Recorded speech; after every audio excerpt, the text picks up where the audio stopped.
ഉപരാഷ്ട്രപതി തെരഞ്ഞെടുപ്പിനായി എൻ.ഡി.എ സ്ഥാനാർത്ഥി സി.പി. രാധാകൃഷ്ണൻ ഡൽഹിയിൽ നാമനിർദ്ദേശ പത്രിക സമർപ്പിച്ചിരിക്കുന്നു. പ്രധാനമന്ത്രി നരേന്ദ്രമോദി ഉൾപ്പെടെ എൻ.ഡി.എയുടെ പ്രധാനപ്പെട്ട നേതാക്കളുടെയൊക്കെ സാന്നിധ്യത്തിലായിരുന്നു പത്രികാ സമർപ്പണം. ഉപരാഷ്ട്രപതി തെരഞ്ഞെടുപ്പിന് എൻ.ഡി.എയുടെ സ്ഥാനാർത്ഥി സി.പി. രാധാകൃഷ്ണൻ നാമനിർദ്ദേശ പത്രിക സമർപ്പിച്ചിരിക്കുകയാണ്.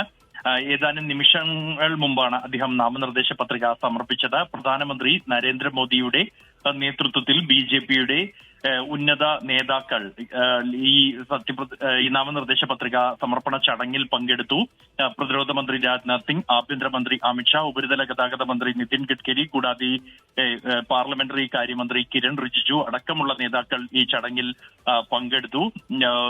ഇന്നലെയാണ് നാമനിർദ്ദേശ പത്രിക സമർപ്പണത്തിന് മുമ്പായി എൻ.ഡി.എയുടെ പാർലമെന്ററി പാർട്ടി യോഗം ചേരുകയും ആ യോഗത്തിൽ സി.പി. രാധാകൃഷ്ണൻ പങ്കെടുക്കുകയും ചെയ്തത്. തുടർന്ന് പിന്നീട് നേരത്തെ തന്നെ നിശ്ചയിച്ച സമയക്രമത്തിൽ തന്നെയാണ് എൻ.ഡി.എ സ്ഥാനാർത്ഥി സി.പി. രാധാകൃഷ്ണൻ നാമനിർദ്ദേശ പത്രിക സമർപ്പിച്ചിരിക്കുന്നത്.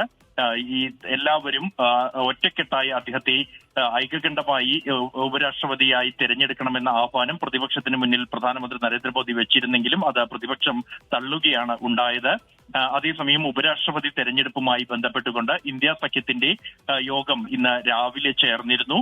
തെരഞ്ഞെടുപ്പിൽ ബന്ധപ്പെട്ടുള്ള കാര്യങ്ങൾ ഈ യോഗത്തിൽ മല്ലികാർജ്ജുൻ ഖാർഗെയുടെ നേതൃത്വത്തിൽ ചേർന്ന ഈ യോഗത്തിൽ ചർച്ച ചെയ്തിട്ടുണ്ട്.